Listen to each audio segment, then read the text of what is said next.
there's Kavita only, and the rest are newly joined. I'm also from NASSCOM, ex-NASSCOM. So happy to be here, meeting old friends, and trust me, সকাল থেকে এতবার AI মানে আমাকে যদি কেউ গুলি করে না, রক্ত বেরোবে না, AI বেরোবে আমার মনে হচ্ছে যে তো সকাল থেকে শুধু AI, but yes, that's what the era is, the era of intelligent progress. But during this era of intelligent progress, rooted in relevance, business on local-o-nomics, local economics, right? That plays a very, very important role. And we all know with the global aspirations are happening from the local minds. And when we talk about innovation, trust me, the real innovation is happening from people who understand the roots, who understand the soil deeply. That's what I feel. Yes, if we are disconnected from our roots, what will happen? There will be fear. We can't scale. And since morning we have been doing the Bharat story and India ready, digital ready, and tier 2, tier 3 are consumption powerhouses. So with me, I've got three important candidates for the next election. Sorry guys, it's a bad joke. It's a very, very important panelist I have. They might look serious, but they are all full of energy.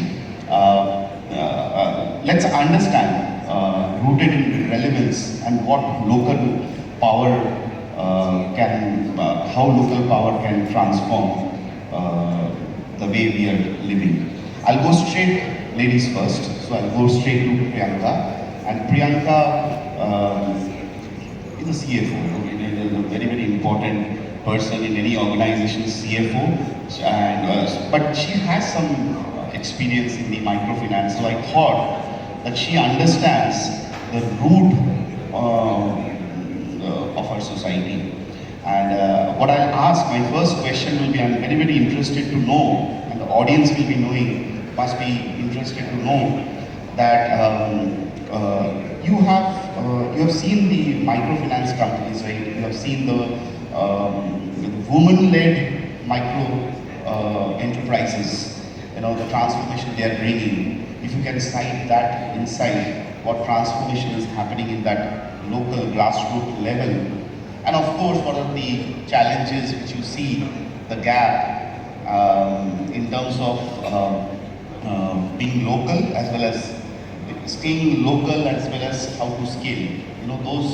What are the challenges, what you have seen over the years, if you can share with the audience, please. Thank you.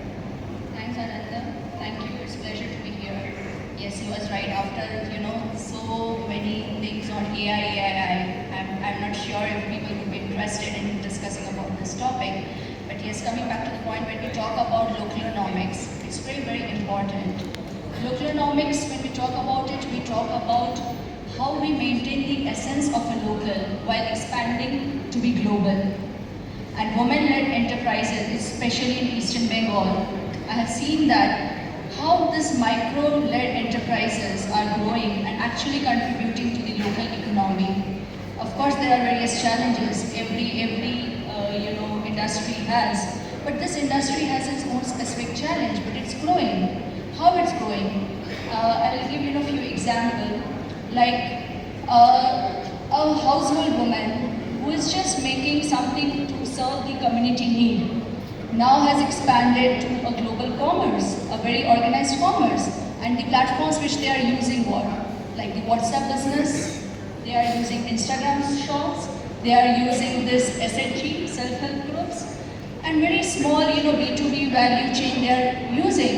And from, an area which is absolutely local, they are growing. People are starting to know about a particular craft which was limited to a particular region.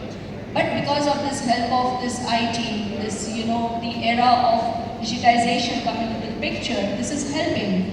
But again, it is bringing in the challenges. What are the challenges? Having an internet, does that mean I'm able to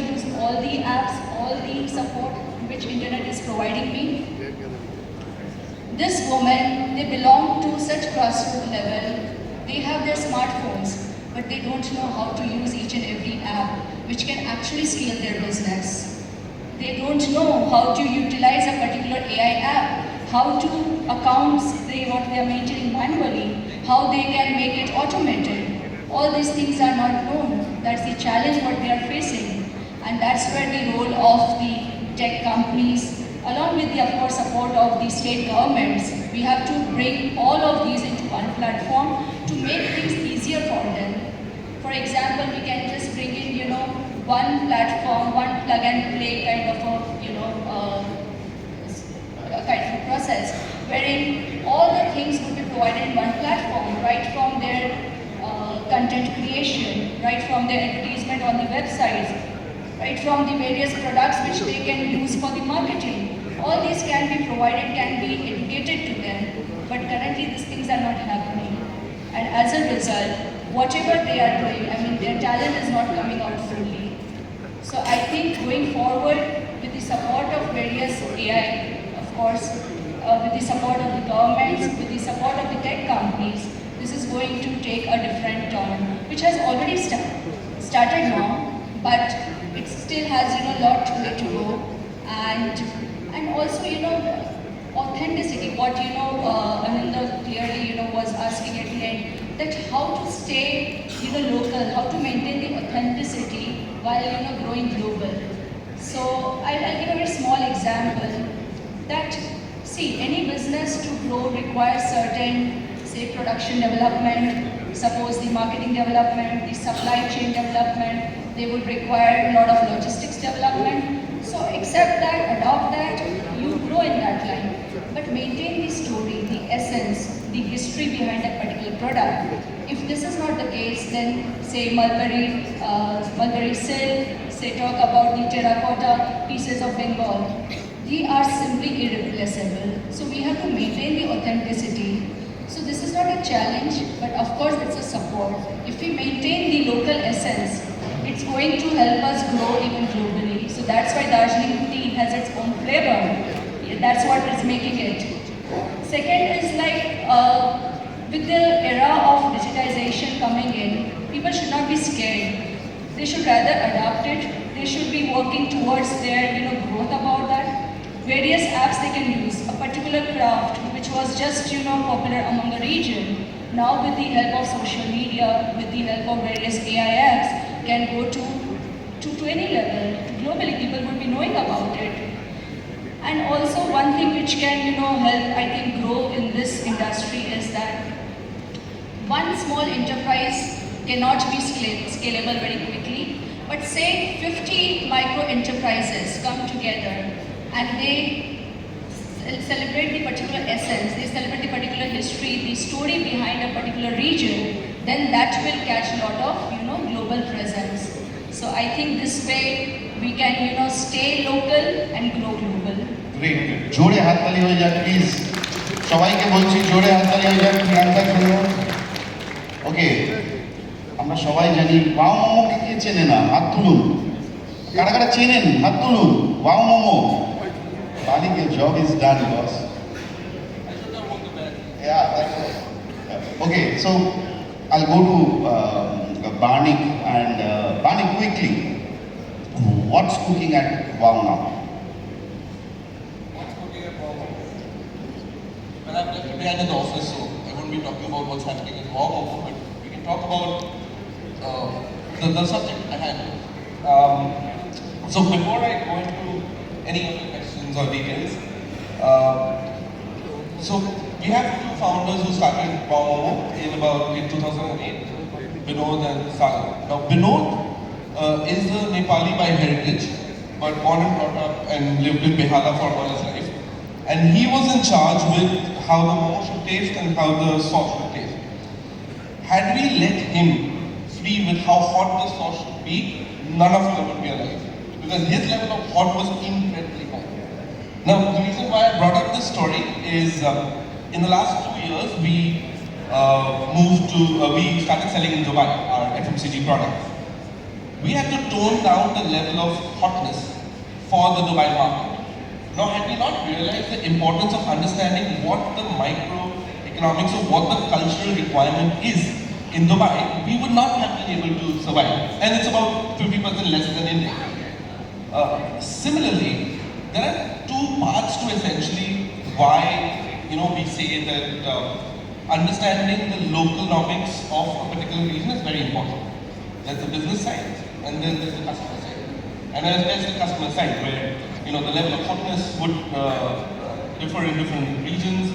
Like in south of India or maybe in Sri Lanka, people prefer rice bowl significantly more than northern regions. So the menu doesn't change, the recipe does not change, the level of inventory changes.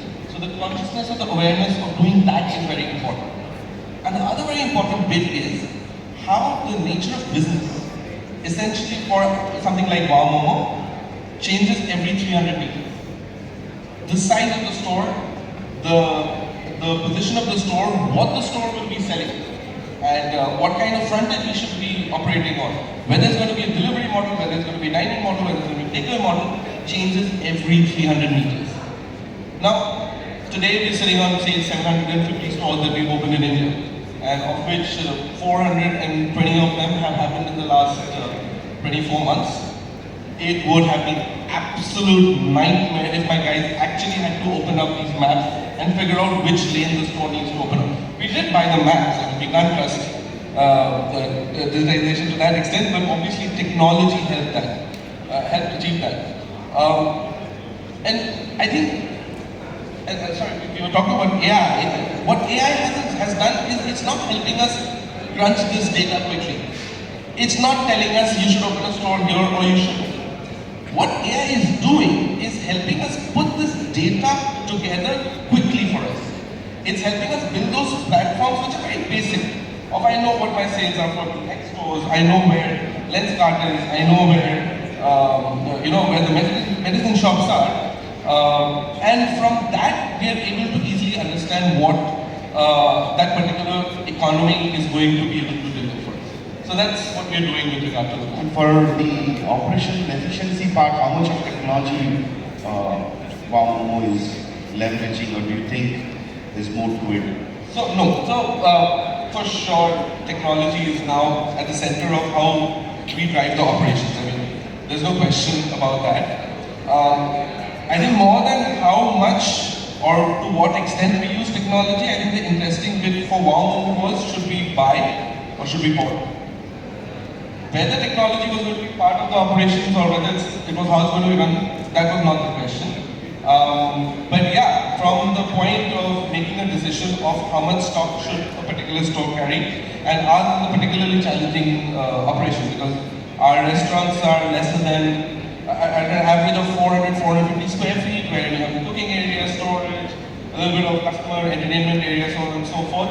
And we do approximately 120-130 transactions each store. So the level of inventory that we're able to keep is very, very low. So inventory planning, stock movement, manpower planning, manpower management. You can imagine that we have these 750 stores and we have, let's say, 5 individuals working at each of these stores to be able to manage their payroll, attendance, integrity management, so on and so forth. Then, of course, going up decision making, boardroom management across the board. So yeah, completely.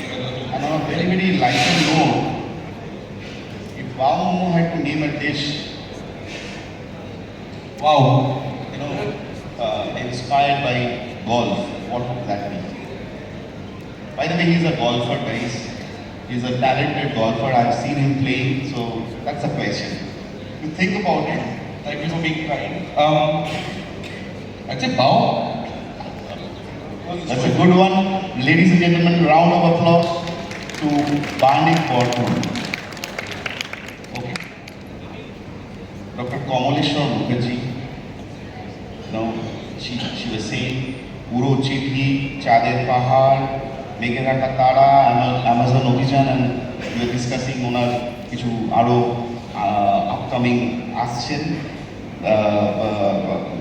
Firstly, I'll ask Kamaleswar that, and he's a doctor. From journey of a doctor to a filmmaker, become actor, how it started, and if you can share Kamaleswar. Thank you. Thank you, NASSCOM and Momo Studios. I don't prefer recollecting history. Actually, that makes you think that you are irrelevant today. The thing it all started with theatre, while I was practicing medicine, particularly in clinical care units. So probably after that I thought that I should tell something, I want to tell something, I need a media for that. So I chose theatre first and then moved into cinema, film. Probably if I recollect and realize that what is that brought me to this media sector, probably I prefer living in unsafe zones. Great. And no, we are living all in the era of OTT, right? And I personally believe that OTT cannot replace cinema. Your views, sir? First of all, I should say that my first film was made on film, cellular. So that was the analog medium. So I saw this transition from analog to digital. The thing is, with digital cinema coming in, I feel that, yeah, the speed of production has definitely increased. Definitely somebody who would have done 10 films are doing 30 films now. So quantity-wise or from the perspective of ROI, definitely cinema has achieved a lot all over the world. Not only in Bengal or in India, but all over the world. The numbers have increased. Question is, what about the quality? Because whenever we are referring to any good cinema, then we are definitely going back and reaching out for all old stars which are actually shot in analog. But after the advent of digital information technology, definitely things have sped up. Basically, it has sped up because the amount of time, amount of labor that was going into handling those celluloids, they have decreased a lot. With the advent of AI, I should say, when artificial intelligence came, actually it's helping in filmmaking process in every department, like from the pre-production, when we are doing the storyboard or even writing the script or the screenplay and chalking out the production, the logistics and everything. And from there, when we are shooting, definitely it's with cameras, but those are right now charged with AI, with better data management. And then in the post-production, particularly editing and sound and music. And of course, in color correction, in the VFX, visual effects, AI is helping us a lot. Lots of platforms are there which are helping us. But there are two skepticisms from my part about this. One is when we are talking of this development of intelligence, we are all talking of the left brain activities. We are not talking about the right brain activities, which are not guided by logic, not guided by causal relations, not guided by mathematics, not guided by calculations, etc., even not by ROI. The right brain deals with all the emotional parts, all the creative impulses. You don't know, you can't explain the psychology of creativity. People have tried since the age of Freud. They have never come to a conclusion. So what is the basic impetus of creating art, not only in cinema, but in theatre and all kinds of art forms? The point is how the right brain is functioning and how this right brain is developing. Because let me remind you that we only use 30% of our, 13% of our brain power, all the neurons. So the rest is yet to be activated. Now with generations moving on, there are mutations going on, which are genetic mutations. You cannot just stop them. And there are recombinant genes, which are developing not only your brain, but all the organs of the body. So now there's a race between the artificial intelligence and the human intelligence in terms of the developmental mutation of the brain. I'm not pretty sure what's going to happen. It's not predictable right now, at least for me. But I can say that yes, we will be using technology as it comes. And then the rest of the things in the time can tell. Regarding cinema and OTT, I would say that cinema is a different media. It's a director's media.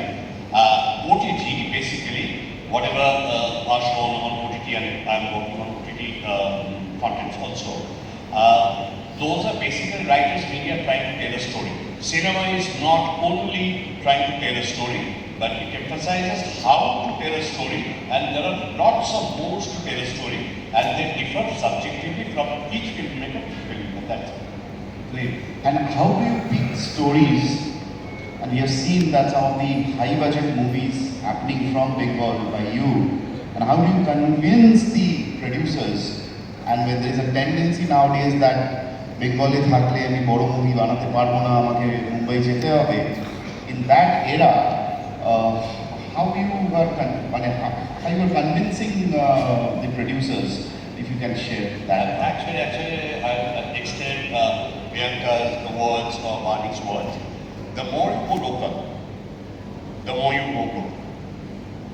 That is because the more you go for local nuances, and you excavate local nuances means Bengal. I mean, Bengal has lots of local nuances, we know that. Every language and every area has. So, the more you connect with people and people at the grassroots, that's very important because even in terms of ROI, the more you can serve, the more you gain. So, establishing connection with grassroots level people, that enables you a very big market. Okay, that's one thing. But at the same time, you need to learn a lot of things from the world films. Not only, the films, the India, those which are not Bengali films, the other language films, but also from the world, they are developing every day. Not only technologically, but also intellectually. So, the more you talk about your nuances and learn from others, the more you get global. The classic example for an Indian artist who went global and who was very local, actually, who went deep to our grassroots, is Tibo. So he is the example we can follow. Lovely. And I think we have just got 2 minutes. Any audience questions? Otherwise, we'll come to the end of the panel discussion.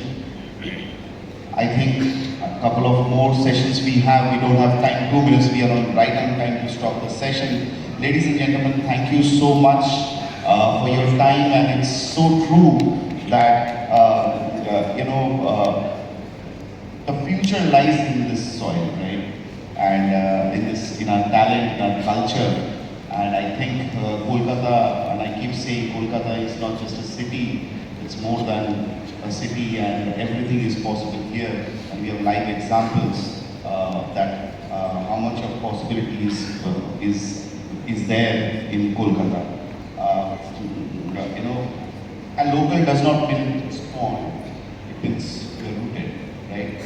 And I think যেখানে সীমা শেষ সেখানে সৃষ্টি শুরু. And I'll end with one thing which I always keep saying, irrespective, AI or no AI, remember DI, Divine Intelligence. Joy Ma, thank you so much. And what an amazing quote to end this panel discussion. I will request Mr. Nirupam Chaudhary, sir, Director of NASSCOM, to please come up on stage to felicitate all the speakers here. But before he comes, and we are here with a token of appreciation, I will request all the speakers to please come forward for a picture perfect frame. All the speakers please to come forward. Yes. And now I will request sir to felicitate all the speakers of this particular segment. So, different out-of-the-box conversation, as sir has pointed out, AI, and now the implications of AI and technology into different local-o-nomics. And so now we will capture one more panel discussion. This is basically the last panel discussion of the day. day. Post that